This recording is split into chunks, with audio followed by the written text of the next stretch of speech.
brakes sound terrible. Yikes. Brake free 21 millimeter at ground level, the lugs.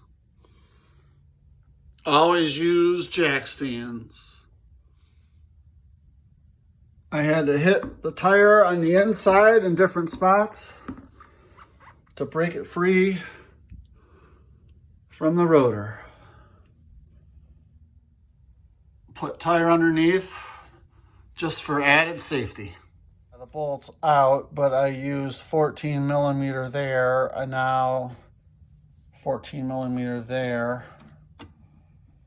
And then here, because the socket doesn't fit, I had to use an opened end 9/16, or you can use 14 if you have metric, but fits good. All right, got that caliper hung out of the way. Now I gotta take off this caliper bracket. These two caliper bracket bolts are 15 millimeter as well. And I had to bang off the rotor with a little sledge in different spots to get it off because of all the rust. All right, so I'm gonna replace these pads here, and I bought new pads from Rock Auto. Shout out to Rock Auto. Got a deal. See there? Rock Auto.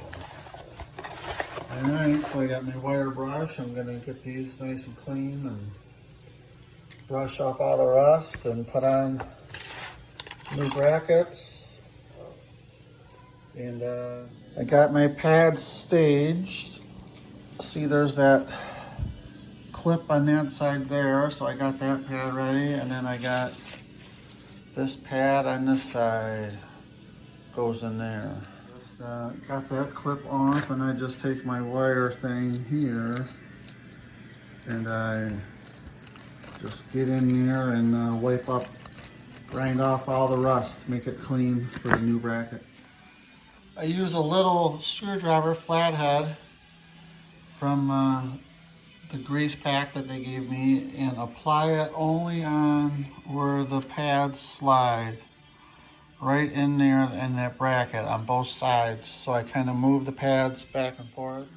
You can also lube up these, but I'm not, because these look okay on mine. They look flexible. The brake reservoir, yeah, let it vent, and that way when you're compressing your piston back, I got my little handy dandy clamp there. Also a good idea to clean off rust in this area. Spray it down with some brake clean.